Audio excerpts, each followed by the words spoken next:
Namaskar everyone. So today we are going to do the igneous petrology questions and it starts from 37. Before that we have mineralogy. I have to do a bit more work on mineralogy because मुझे ऐसा लगता है कि मैंने शायद mineralogy की कभी कोई वीडियो आउट करी नहीं है, तो मैं साथ में उन सबको रिलीज़ करूँगी. बट अभी हम igneous petrology करेंगे.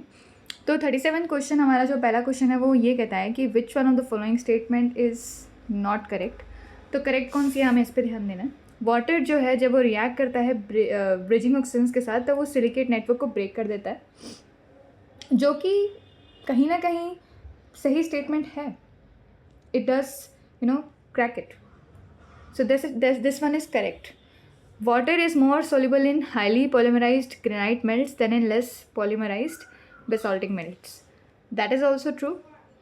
The addition of water to silicate melt decrease temperature of crystallization. That is also true. Decreasing water pressure causes melting to occur progressively at lower temperature. So actually क्या होता है कि magnetic systems के अंदर जब water जो है वो लोअर कर देता है melting point of rocks, because वो SI बॉन्ड जो है उसको ब्रेक कर देता है एंड इट डीपॉलीमराइजेज द मेल्ट, जिसकी वजह से decreasing the water pressure does the opposite. It raises the melting temperature. And that one is incorrect. If I may give you the key concept is that कि water जो है वो flux की तरह काम करता है एक मैग्मा के अंदर. वो मेल्टिंग को फैसिलिटेट करता है और क्रिस्टलाइजेशन कर देता है लोअर टेम्परेचर पे. तो ज़्यादा पानी होगा तो लोअर मेल्टिंग पॉइंट हो जाएगा, और कम पानी होगा तो हायर मेल्टिंग पॉइंट हो जाएगा. तो decreasing the water pressure it causes the melting to occur at progressively higher temperatures, not lower. And if I may give you a perfect statement for it, actually decreasing, suppose this is water pressure, actually decreasing the water pressure, it raises the melting point. Okay, higher water pressure, it lowers the melting point, allowing melting point to occur at lower temperature. If pressure decreases, the mineral require higher temperature to melt. So this is the reason flux induce melting in subduction zone setting, because there is higher pressure, and this higher pressure of water, it causes a lower melting point, and when there is a lower water pressure, then it causes the melting point to rise. So D is incorrect. Now coming to 38th question. So बोल रहे हैं कि in the ND isotope isochron equation, ये आपको equation दे दिया पूरी. इस equation में बताओ कि स्लोप ऑफ आइसोक्रोन किससे दिया गया है. The slope of isochrone, it gives the radiogenic factor of what? 143 ND due to 147 SM decay. So 147 SM, it decays into 143 ND, and then we have the radiation in this way. So slope over here is E lambda T minus 1, where lambda is the decay constant over here. Okay. So the conceptual point is the slope क्या determine करता है. अब अगले question ये आ सकता है कि slope क्या डिटरमाइन करता है. स्लोप डिटरमाइन करता है एज ऑफ द सिस्टम. तैयार रहिए इस सवाल के लिए. Okay, and larger the slope older is the rock. ठीक है, तो compare SN. So if I have to give you the equation so that it becomes easier for you all. Wait a minute.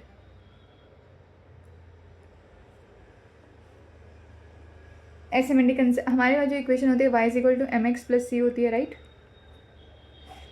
143 ND, 144 ND, 143 ND, 144 ND. Absolute, observational, it's initial. 147 SM, 144 ND, E lambda T minus 1. This way this equation is like that. Okay. Now we coming to the 39th question. एक plutonic volcanic, पहले बात तो plutonic rock है. Essential minerals है quartz 20% volume से ज़्यादा, और प्लेजियोक्लेस about 60%. तो प्लेजियोक्लेस, अब मुझे पता है कि QAPF डायग्राम के अंदर दिस इज़ QAPF. अगर प्लेजियोक्लेस ज़्यादा तो यहाँ कहीं ना कहीं लाई करेगा, और 60% से ज़्यादा तो ऑफकोर्स यहीं पे लाई करेगा. ठीक है, तो अगर आपको थोड़ा बहुत याद है कि कैसे डायग्राम बनता है QAPF का, तो आप इसको आंसर कर पाओगे. बाकी मैं आपको बता देती हूँ कि जो टोनालाइट होता है, टोनालाइट एक quartz rich intermediate intrusive rock होता है. और ये ग्रेनोडायराइट, ग्रेनाइट और टोनालाइट ग्रुप का पार्ट होता है। इसमें क्वार्ट्स 20% कुछ होता है। प्लेजियोक्लेस जो है वो एंडेसिन 2, इसमें लिख लो कि एंडेसिन 2, ओलिगोक्लेस डोमिनेंट होता है। Minor biotite, hornblende, and field setting is something that it is found in continental arc batholiths. Okay, और अगर हम पूरा का पूरा डायग्राम देखें इसका, तो वो भी हम मतलब बनाना तो खैर स्टुपिडिटी होगी अभी उसको, पर फिर भी थोड़ा सा मार्क कर देती हूँ। ये हमारा ये इतना सेक्शन बना देती हूँ। ये Q A P F तो नीचे आएगा। पहले एक लाइन, फिर 2 लाइन, फिर 3 लाइन, फिर 4 लाइन। अब आपको ये पता होना चाहिए कि डिवीज़न किस किस पे है। 5 पे है, 20 पे है, 60 पे है और 90 पे है। ठीक है, उसके बाद फिर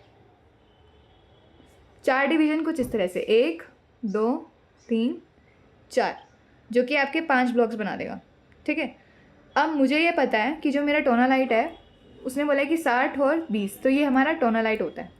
ठीक है, ये हमारा क्वार्ट्जोलाइट होता है। ठीक है, जो इजी सी है आप उसको याद कर सकते हैं।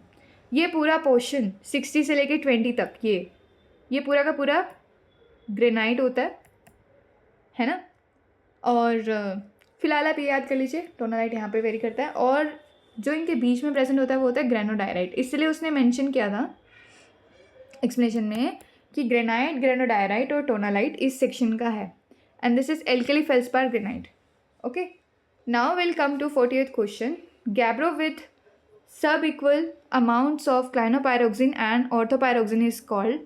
So it is called as gabbroid और gabbronorite. जब आपका सब इक्वल अमाउंट में ग्लाइनोपायरोक्सिन, CPX और OPX प्रेजेंट होता है उसको गैब्रोनोराइट कहते हैं। इसके अंदर 5% से भी कम जो है वो ओलिविन होता है। ठीक है, और बाकी 50-50 जो है ऑर्थो और क्लाइनोपायरोक्सिन्स होते हैं। नोराइट only contains OPX contrary to gabbro which contains CPX. So if I have to make a diagram, that would be like कि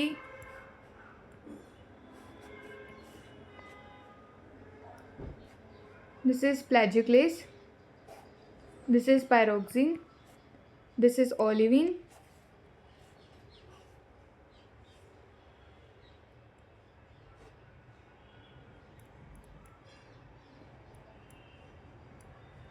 इस तरह से इसका डिवीज़न है। एक डिवीज़न आपका 10 पे है, एक होगा 35 पे, एक होगा 65 पे और एक होगा आपका 90 पे। ठीक है, यहाँ पे ये जिसके अंदर पेलाजिकुलस सबसे ज़्यादा होता है वो एनॉर्थोसाइट होता है। हर किसी को ये तो याद ही रहता है। और यहाँ पे 65 वाली रेंज में this is troctolite, this is gabbro, and इसके बीच में जो प्रेजेंट होता है दैट इज़ गैब्रो नोराइट। यहाँ पे इस एरिया में वो प्रेजेंट होता है। ठीक है, नाउ विल कम टू ट्रॉक्टोलाइट। तो मैंने आपको बता दिया। एल्कली गैब्रो और फेरो गैब्रो जो है वो I think that requires another type of elements, not here. Now 41 question.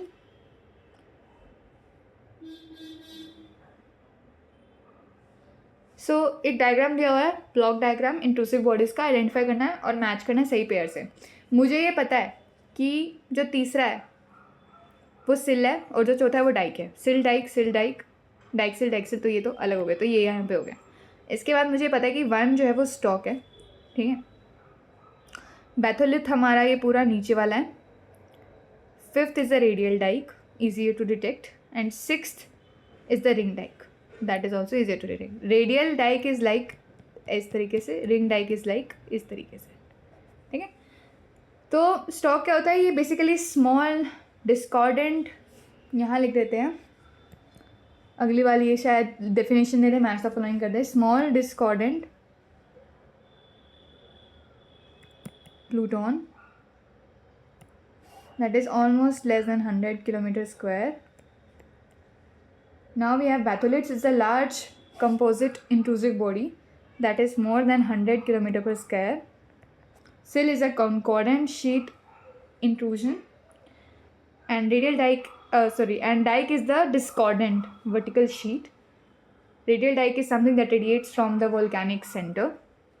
And ring dike is concentric intrusion along the collapse of zones of calderas.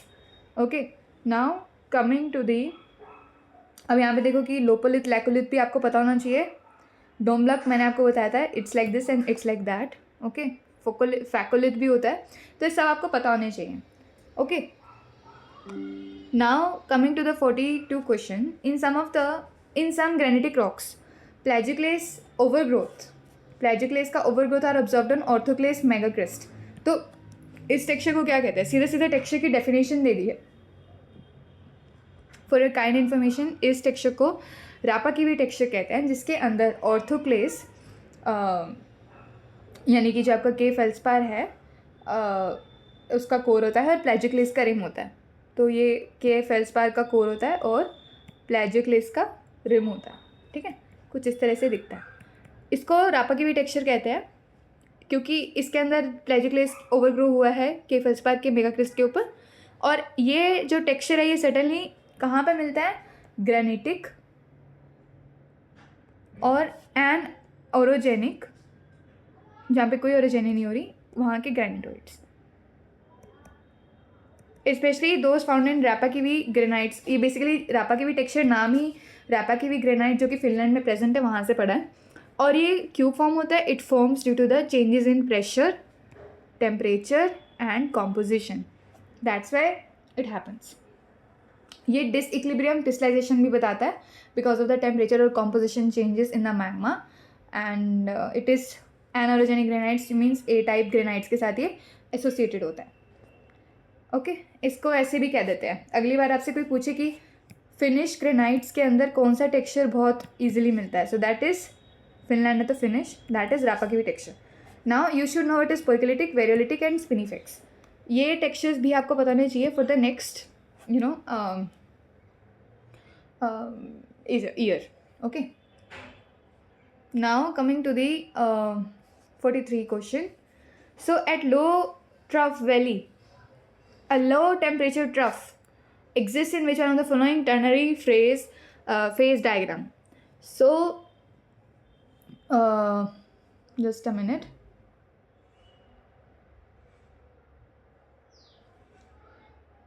In this Nephelin calcite silica, the system contains two temperature minima, M1 and M2, and the thermal heat is divided by M. So there is a diagram for this. Only then I can explain. So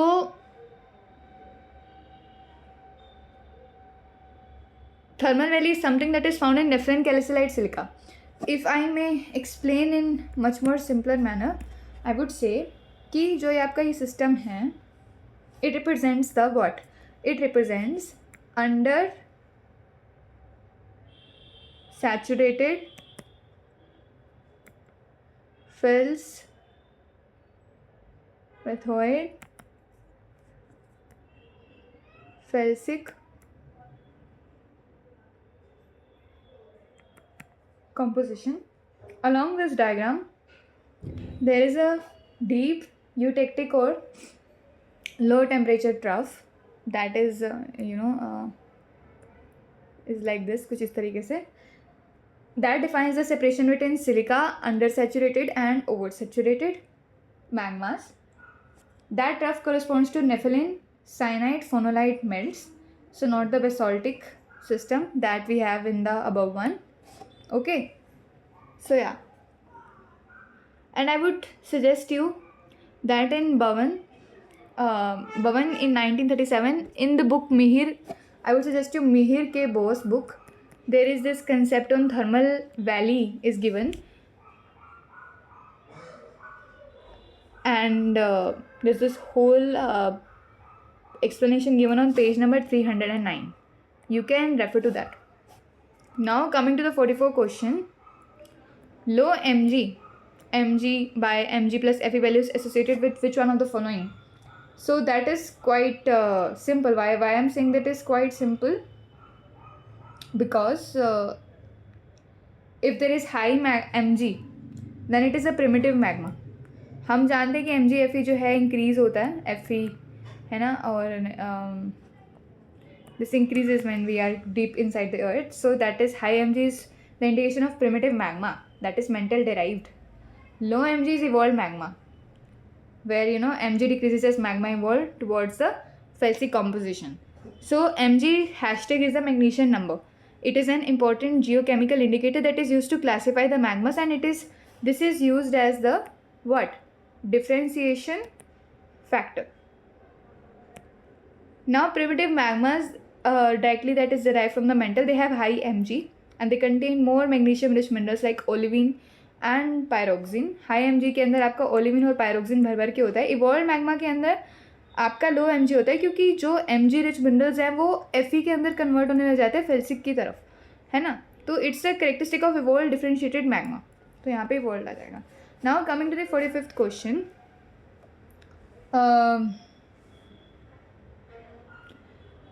अब आपको statements के effect बताने हैं H2O और CO2 behaviour के ऊपर. अब H2O जो है involve in hydrolysis reaction which reduces the polymerisation of melt. That is and this statement involves in hydrolysisation increasing the. दोनों स्टेटमेंट दूसरे के एंड है, दोनों में से एक ही सही होगा. आइदर 1 और 2 कहीं साथ में दिया हुआ है, नहीं दिया हुआ, ठीक है.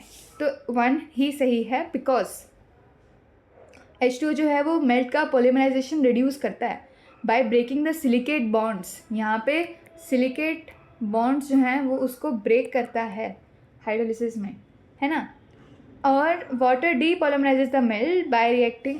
Next is the water depolymerizes the melt by reacting the bridging oxygen forming the hydroxyl group. Basically यहाँ पे रिएक्शन क्या होती है कि SiO जो बॉन्ड्स हैं, वाटर जब इनके साथ डीपॉलीमराइज होकर रिएक्ट करता है ब्रिजिंग ऑक्सीजन के साथ तो वो हाइड्रोक्सिल ग्रुप बना देता है, जब वो कि SiO को SiOH में कन्वर्ट कर देता है, ठीक है. उसके बाद CO2 forms carbon complexes which reduces the polymerisation of melt. Let me tell you the CO2, it forms carbon complexes and it increases the polymerization of melt. CO2 form carbon complexes and it increases the melt formalization and it forms a network-like structure. Okay, now we have next statement. 1 और 4 यहीं पे है, साथ में तो यही सही होगा. 5th, H2O is more soluble in felsic melt while CO2 is more soluble in mafic melt. H2O is basically एक दूसरे के turned out. H2O जो है वो ज़्यादा सॉल्युबल होता है फेल्सिक मेल्ट में ड्यू टू हायर एल्यूमिनियम और silica content which favours the hydroxyl bonding. Hydroxyl bonding aluminium और सिलिका फेवर करता है. CO2 ज़्यादा सॉल्युबल होता है मैफिक मेल्ट्स के अंदर due to interaction with calcium, magnesium and iron cations. तो जहाँ पे कैल्शियम, मैग्नीशियम एंड आयरन होगा वहाँ पे हमारा CO2 जो है वो ज़्यादा सॉल्युबल होगा और H2O वहाँ पे ज़्यादा सोल्यूबल होगा जहाँ पे एल्यूमिनियम और सिलिका होंगे. तो 5th सही है. तो 1st, 4th एंड 5th. अब आ जाओ 46 क्वेश्चन पे.